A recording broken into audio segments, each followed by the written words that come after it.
All right, so what we're ready to do now is we're ready to talk about logic, and we're going to talk about an introduction to proofs, and that's really what we're going to work towards. Before we get to proofs, we need to do formal logic for just a minute. What I want to do is I want to construct a few truth tables, and in constructing these truth tables, I want to kind of dig in and kind of digest how these logical operators are going to work and how these are going to be able to be used to prove some mathematical statements for us. So we're going to let P, Q, and R denote propositions. So when I say propositions, I mean logical propositions. There's also this notion of a proposition that's a theorem, and so we'll get into the different terminologies that we have for that. But here I just mean a logical proposition, and so by that I mean a statement that's either true or false, but not both. So that's what I mean by a logical proposition. So things like 1 + 2 is 3 and 4 is greater than 10, those are both propositions, the first one being true, the second one being false. So there's going to be 6 logical operators that we can define when we talk about logic. The first is negation. So if I have some proposition P, it can be true or false. I'm going to let 1 denote the proposition is true, and 0 denotes that it's false. And what the logical negation does is it switches it. So if P is true, then not P is false. And if P is false, then not P is true. Okay, and so that's the only logical operation that we're going to have that is viable on a single proposition. The rest are going to be on compound propositions, so 2 or more propositions put together. So there's going to be 5 other operators, so 6 total. There's what's called the inclusive OR.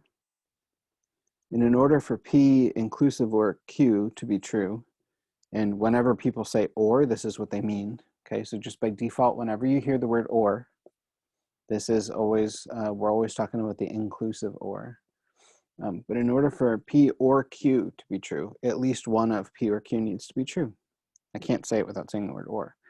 If they're both false, then P or Q is false. Otherwise, P or Q is true. Okay, so that's the inclusive OR. There's P and Q. In order for that to be true, that's only going to be true when P and Q are both true. If at least one of them is false, then P and Q is false. There's the exclusive OR. Now the exclusive OR is where you want P or Q to be true, but not both. So that's going to be false if P and Q are both true. It's going to be true if exactly one of them is true. And it's going to be false if they're both false.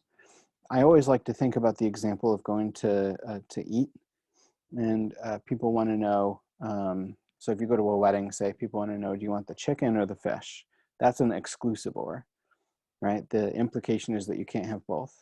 But then if you get coffee, people want to know if you have cream or sugar. That's the inclusive OR. You can get both. So that's really an English problem, not a math problem, but for what it's worth. So just by default, whenever we say or, we mean the inclusive or, unless we say otherwise. And generally, about 99% of the time, we'll mean the inclusive or. Okay. P implies Q is going to be a little bit tricky. Okay, so we'll come back to P implies Q in a second.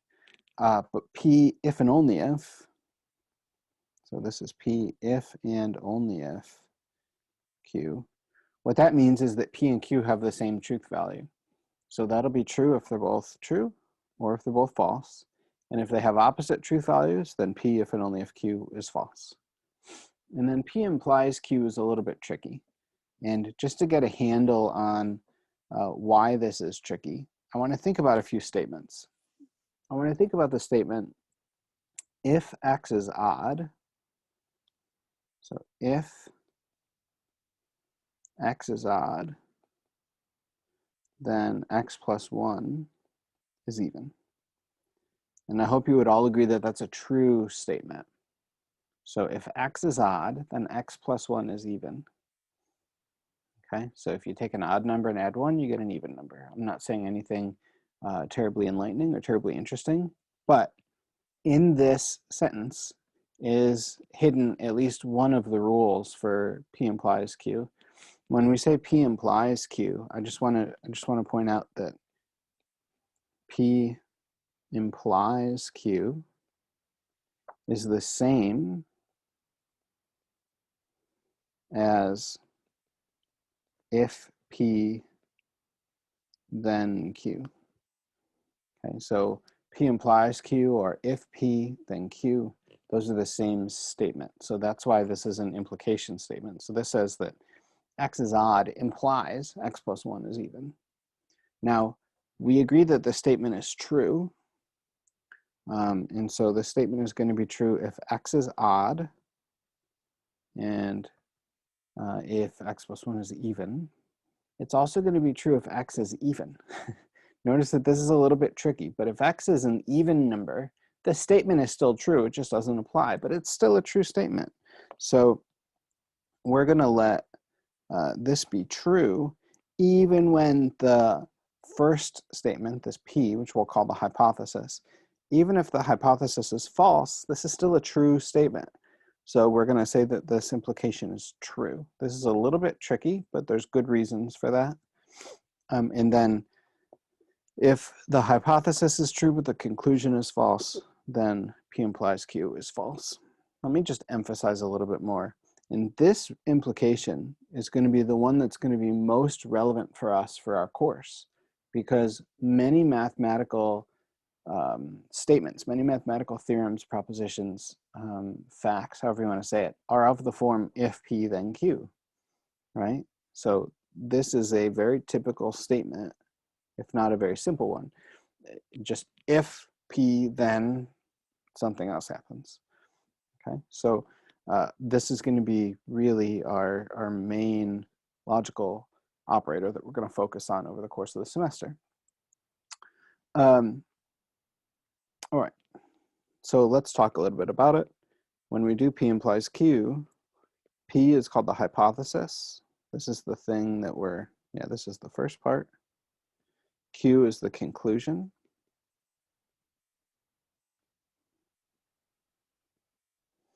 Okay, and then there's a few other things to talk about. The converse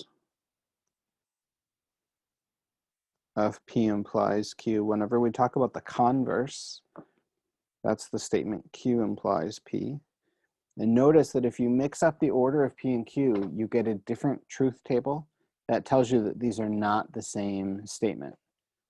Okay, so sometimes they're the same, sometimes they're not. But if you were to mix up P implies Q and Q implies P, sometimes they're different. So that's really important to know. Okay, in fact, maybe we'll go over that. So the converse of P implies Q is the statement Q implies P. What I think is arguably more important, the contrapositive of P implies Q is not Q implies not P. And so let's talk about the converse and the contrapositive. I should say contrapositive. So let's construct some truth tables here. So we're going to have P, Q, P implies Q, Q implies P, and then let's also do not Q, not P, and not Q implies not P. There's an order of operations here, by the way, that I'm totally going to gloss over, but it's there. Okay, so that tells you kind of how you can get rid of some of the parentheses if you'd like. Okay, I think it's easier just for us to skip over that, not pay too close attention to the parentheses, and that'll be that. So, all right.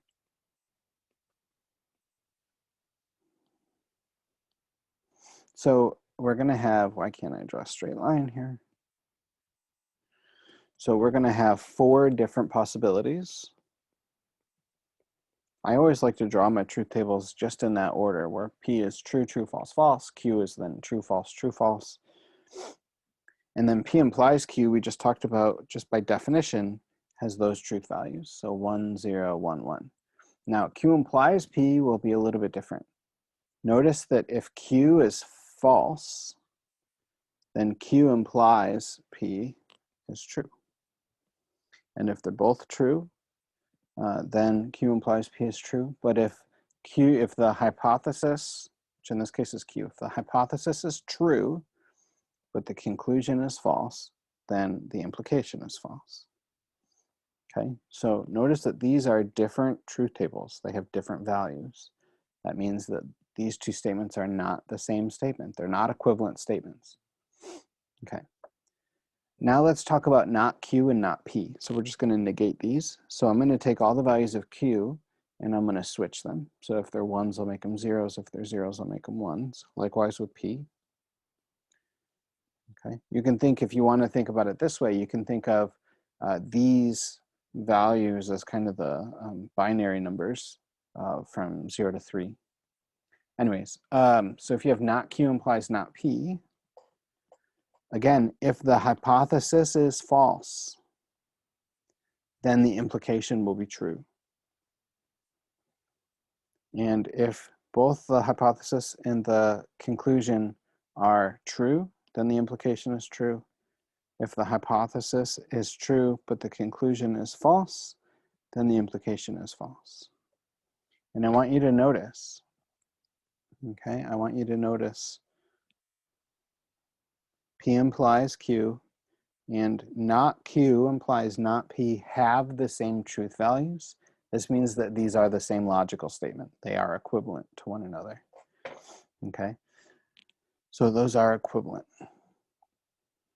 Okay, so that's really going to be useful for us, and that's something that we've actually already touched on just a little bit, but they're completely equivalent. So P and Q, and it's contrapositive.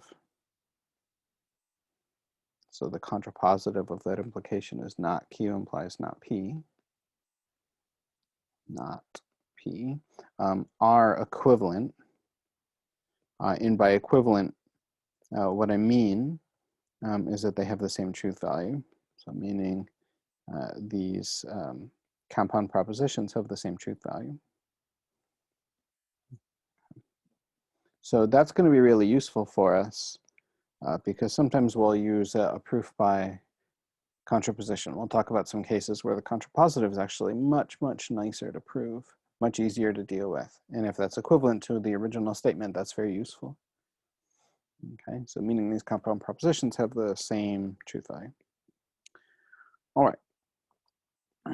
I think it's worth just exploring, I think just a single example of a compound proposition with 3 or more propositions in it. So let's construct a truth table. I really don't want to do too much on truth tables, but let's construct a truth table for the compound proposition P or Q implies not R. Okay, this is what I want to do. So here we have 3 different propositions. So we have P, Q, and R. So that means that we're going to have 8 rows in this truth table. So we're going to have, we'll need a P and a Q. So let's copy these down. So we'll need a P and a Q. In R, we're going to need a, let's see, we're going to need,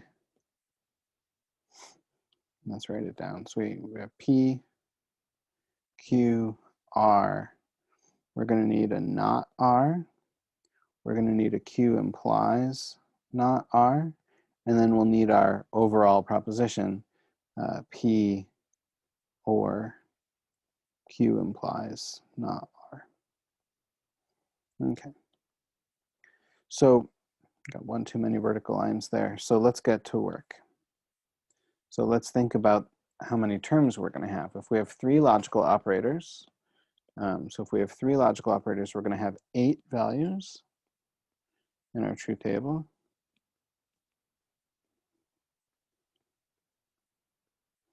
So we'll have P will be true, true, true, true, false, false, false, false. Q is going to be true, true, false, false, true, true, false, false, and then R alternates.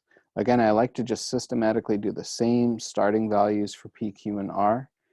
And I think that this is the most straightforward order to get all the 8 different possibilities. If you wanted to also list them from bottom to top, I think that's totally fine, but I would suggest going in one of these orders, either from top down or bottom up.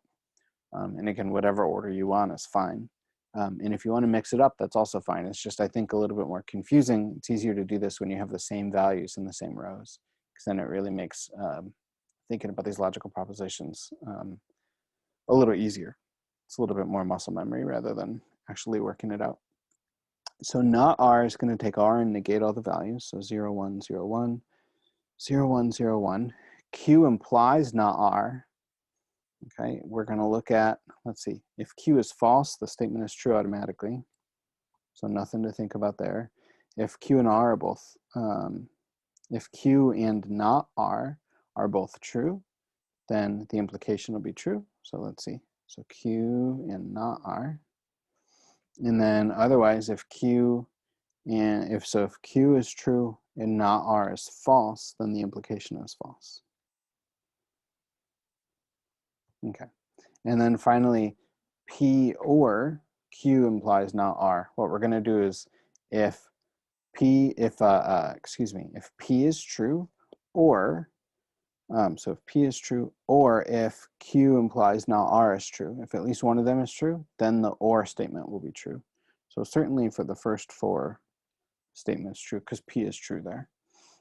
For the last statement, so here P is false, but it's going to be true for the last 3. And then for the 5th line here, if P is false, oops, it's moved on me a bit, but if P is false, and if Q implies not R is false, then the or statement is false.